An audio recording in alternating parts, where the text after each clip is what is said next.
Salut tout le monde et bienvenue dans cette vidéo pour la nouvelle lune en Gémeaux du 10 juin 2021. Mon nom c'est Gabriel, je suis astrologue et ensemble je propose qu'on regarde un petit peu comment ça va se dessiner pour nous cette éclipse solaire en Gémeaux. Cette lunaison va se passer à 6h52 heure de l'Est à 19 degrés du Gémeaux. Alors c'est la deuxième éclipse de l'année 2021. La précédente était en Sagittaire et puis vraiment ça a été comme une purge karmique. On a laissé des bagages qui ne servaient plus pour pouvoir s'alléger puis pouvoir avancer vers une nouvelle destination.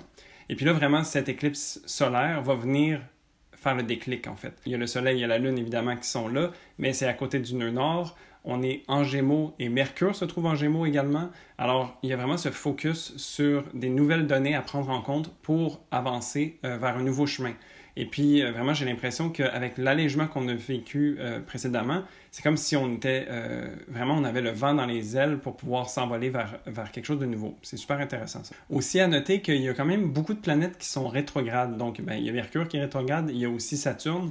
Alors, il y a aussi ce côté un petit peu plus intérieur qui va venir peut-être faire écho à la purge qu'on a eue la dernière fois, où est-ce que peut-être qu'on se retourne vers nous juste pour s'assurer qu'on est toujours cohérent puis que ça fait du sens pour nous, qu'est-ce qu'on est en train de vivre. Je crois tout de même que ce tournant vers l'intérieur peut être intéressant pour venir voir exactement qu'est-ce qu'on aura envie de semer comme graines et peut-être de manifester dans un futur proche.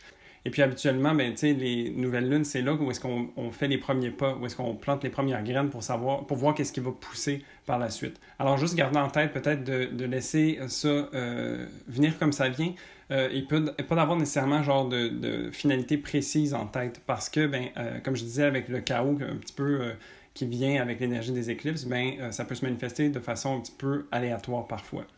Alors, cette éclipse solaire est maîtrisée par Mercure, qui est en rétrograde en ce moment, dans le signe du Gémeaux. Alors, Mercure en Gémeaux, il est en domicile, il est très confortable. C'est une planète qui est tournée sur la communication, le contact, les échanges avec les autres, l'intellect, le mental, tout ça. Alors, vraiment, il y a besoin de stimulation. Et puis, en ce moment, il n'en manque pas parce qu'on dirait que tout porte à bourdonner autour de cette idée-là. Donc, on a le cerveau un peu partout en même temps. On est capable de faire plein de choses à la fois.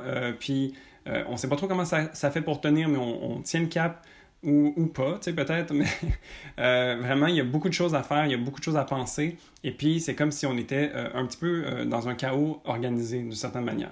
Surtout qu'on a fait le nettoyage avec le Sagittaire dans l'autre éclipse d'avant. Alors, c'est comme si, en plus que d'être un signe puis une planète qui bouge rapidement et puis qui a envie d'être à plusieurs endroits à la fois, là, c'est comme si on était en plus léger. C'est vraiment Mercure, l'image avec les sandales ailées qui peut voler, qui peut se déplacer super rapidement. T'sais. Il y a le chaos, il y a la légèreté, il y a l'envie d'être partout, mais en même temps, il ne faut pas se perdre dans tout ça. Alors, je pense que pour prendre cette lunaison-là avec le plus de bien-être possible, ça serait quand même de cultiver un certain ground pour pouvoir être un peu comme un roseau qui se laisse aller dans le vent. Donc, c'est une plante solide, mais qui va aussi être flexible. Alors, vraiment, c'est cette idée-là, je pense, qui nous est demandée pour cette saison des éclipses. Alors, si on regarde un petit peu la carte de cette lunaison, on voit que la Lune est en Gémeaux. Alors, la Lune représente notre monde intérieur, les émotions, comment on prend soin de soi, comment on prend soin des autres. C'est aussi, ça gère un petit peu nos peurs, ça gère nos besoins, comme c'est vraiment ce genre de thématique-là avec la Lune.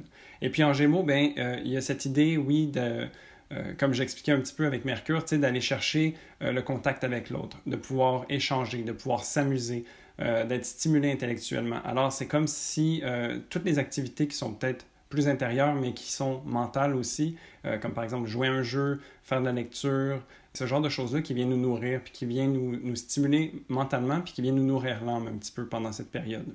Aussi, avec cette position-là, c'est important de se rappeler que la communication, donc l'échange est intéressant et important. Alors que ce soit d'avoir une conversation, que ce soit d'écrire, vraiment, c'est intéressant de venir prendre l'intérieur, de comment on se sent à l'intérieur et puis de pouvoir l'exposer, le partager avec quelqu'un. Alors vraiment, ce que ça fait, c'est que ça nous aide à processer nos émotions. Ça nous aide à peut-être mieux comprendre c'est quoi nos besoins puis à nous donner plus de perspectives.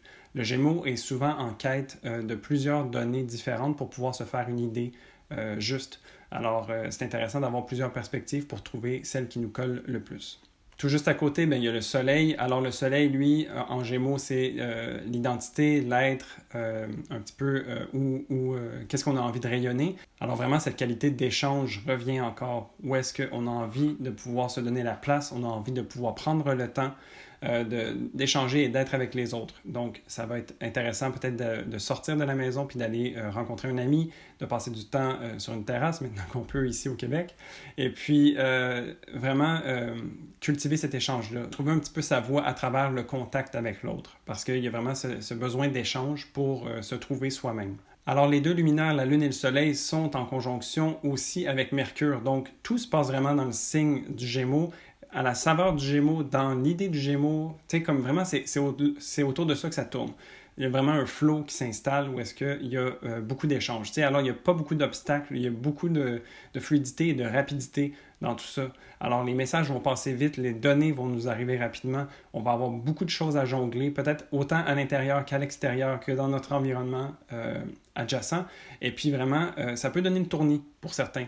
Alors, c'est pour ça qu'en début de vidéo, je vous disais de cultiver l'ancrage parce que vraiment, il y a cette rapidité dans l'air. Et puis, tout ça, évidemment, étant donné que c'est une éclipse, est à côté du nœud nord, alors c'est comme s'il y avait un boost en plus. Alors, gardez en tête que ça se peut que vous soyez fatigué quand même mentalement ou que peut-être vous avez une surcharge qui vient s'installer parce que c'est comme trop. Il y en a qui vont vraiment aimer ça. Donc, des gens comme les Gémeaux, les Verseaux, les Balances vont en général aimer ça parce que c'est des gens qui sont de l'élément de l'air, qui ont cette qualité mentale déjà à la base, puis qui aiment l'échange et puis parler, être stimulés à ce niveau-là. Mais pour des signes qui sont plus terre à terre ou plus sensibles, ça peut être un petit peu plus taxant. Alors, juste se rappeler de prendre le temps de se poser puis de se respecter à travers tout ça. Et donc, parlant de Mercure aussi un petit peu, Mercure rétrograde. Quand Mercure fait ce mouvement-là, dans le fond, c'est un retour vers l'intérieur un petit peu. C'est là où est-ce qu'on se remet en question, on revoit les choses différemment, on se révise, on fait de la réflexion. Donc, vraiment, tout ce qui commence par « re », on peut dire qu'on vient faire ce travail-là à l'intérieur, de remise en question. Alors, c'est aussi un bon moment pour essayer des choses nouvelles qui n'ont pas besoin de nécessairement réussir. Parce que dans un Mercure rétrograde, souvent, ce qui arrive, c'est qu'on a des malfonctions. Donc, la technologie peut lâcher. Il y a certains trucs qui peuvent peut-être pas tenir la route. La communication, des fois, peut être un petit peu plus challengeante. Alors, vraiment, c'est peut-être de se donner à une nouvelle activité ou d'essayer quelque chose qui nous tente depuis un moment, puis étant donné que l'énergie est disponible, pourquoi pas faire ça en plus, t'sais? Alors, se permettre une certaine flexibilité, puis d'oser sortir un petit peu de sa zone de confort parfois, puis juste d'essayer, de s'amuser. Parce que cette idée aussi, tu sais, comme avec le Gémeaux et toute cette énergie-là, le plaisir est quand même intéressant à cultiver. Alors, tout ça bourdonne ensemble et fait un beau chaos organisé, comme j'expliquais. Et puis, ces trois astres-là viennent être un petit peu en aspect de tension avec Neptune. Donc, il y a un carré. Neptune qui, lui, veut aussi se poser des questions, veut aussi réfléchir à tout ça. Sauf que lui, il va de façon beaucoup plus profonde. Des questions sensibles, des questions de spiritualité.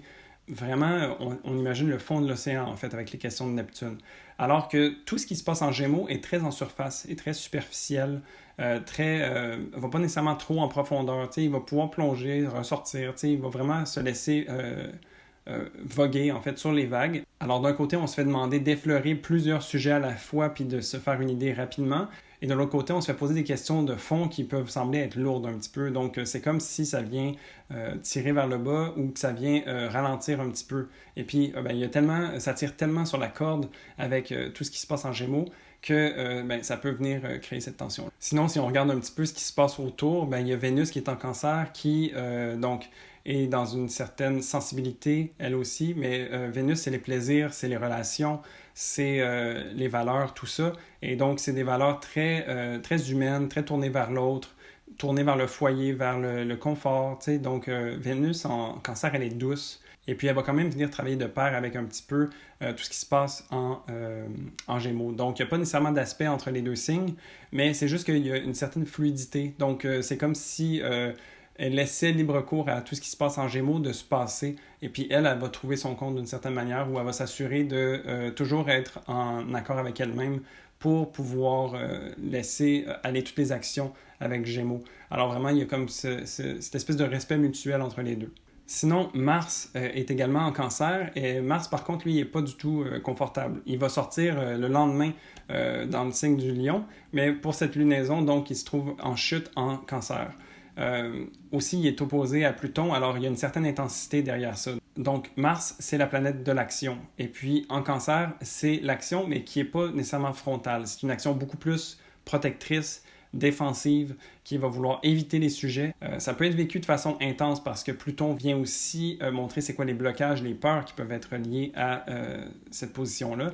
Alors, il y a peut-être des choses qui vont ressortir qui nous rendent un petit peu inconfortables ou on ne sait pas trop comment s'y prendre. Alors, c'est pour ça qu'on essaie d'éviter le sujet, tu sais, un petit peu comme le crabe qui se déplace de gauche à droite. C'est pour ça qu'on dit que Mars en Cancer est un petit peu en dents de scie parce qu'il a besoin de sentir l'appel, il a besoin de sentir qu'intuitivement, c'est ce qu'il faut qu'il fasse. Un placement comme ça, tu sais, oui, il est en chute, mais il y a les gens qui sont en Cancer, qui sont Poissons ou Scorpions, vont en général avoir un petit peu plus de facilité à dealer avec ça parce qu'ils sont habitués aussi d'utiliser leur intuition puis leur ressenti pour guider leur choix dans la vie. Alors pour finir, on a Saturne rétrograde en Verseau qui vient faire un aspect de carré à Uranus en Taureau. Alors, ça, c'est un petit peu un aspect signature pour l'année 2021, mais au moment de cette lunaison-là, il est quand même assez serré, donc on va peut-être le ressentir un petit peu plus. C'est vraiment un aspect qui pose des questions de fond, alors qui nous ramène à c'est quoi nos valeurs par rapport à la Terre, c'est quoi nos valeurs par rapport à l'argent, les structures de la société, sur quoi c'est fondé, c'est ce genre de mouvement-là qui est remis en compte avec cet aspect-là. Donc, Saturne représente les limites, la structure, l'autorité, un petit peu, tu sais, comme les fondations sur quoi qu'on se base.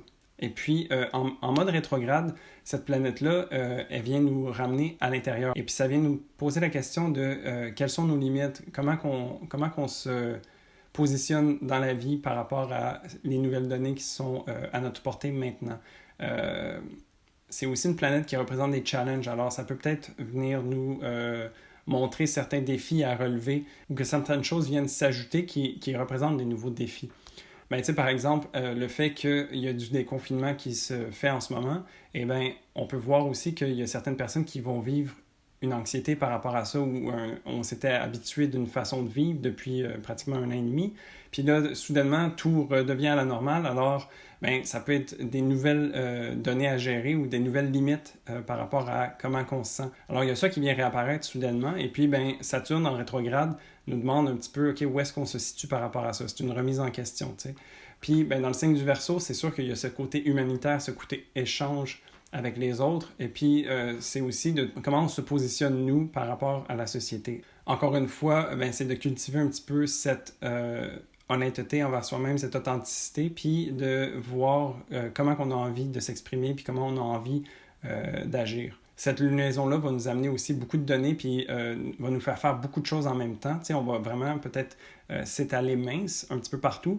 Donc, c'est de ne pas aussi oublier qu'il y a ce travail intérieur-là et cette droiture à avoir aussi par rapport à nous-mêmes. Donc, encore une fois, cette idée de travail intérieur et de rester groundé à travers tout ça, mais flexible à la fois. Alors voilà, ça fait le tour de cette lunaison. Je crois que ça va être quand même une lunaison assez activée où est-ce qu'on voit qu'il y a quand même 2 vitesses qui s'installent. Alors, beaucoup d'éléments en Gémeaux qui nous amènent à bourdonner puis à papillonner un petit peu partout.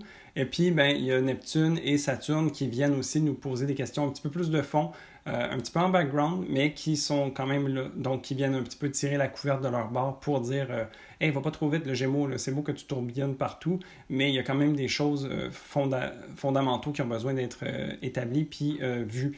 Donc, ben, c'est un petit peu ça, le travail intérieur qui vient faire le pont entre ces deux choses-là. Donc, le travail de fond qui vient connecter avec le travail un petit peu en surface. Et puis, dans le fond, on fait le lien entre les deux. Ben, ça aussi, c'est une idée juste de Mercure en général, c'est le messager des dieux. Donc, c'est le messager entre la terre et le ciel. Alors, on peut s'imaginer qu'il y a peut-être ce mouvement-là aussi qui s'installe. Et puis, ben, c'est de se laisser porter, tu sais, comme autant se laisser porter sur la vague que se laisser voler dans les airs. Alors, c'est vraiment 2 idées opposées, mais c'est la même chose en même temps. Alors, vraiment, c'est, tu sais, comme il y a une certaine dualité dans l'énergie du Gémeaux, je pense que c'est aussi là-dessus que cette éclipse va venir jouer. Alors, ben, c'est l'intégration qui rassemble le tout.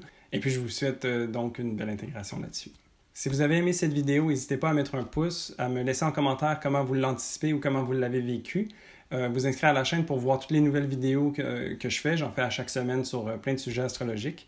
Et puis sur ça, moi, je vous dis à dans 15 jours pour la prochaine pleine lune. Salut!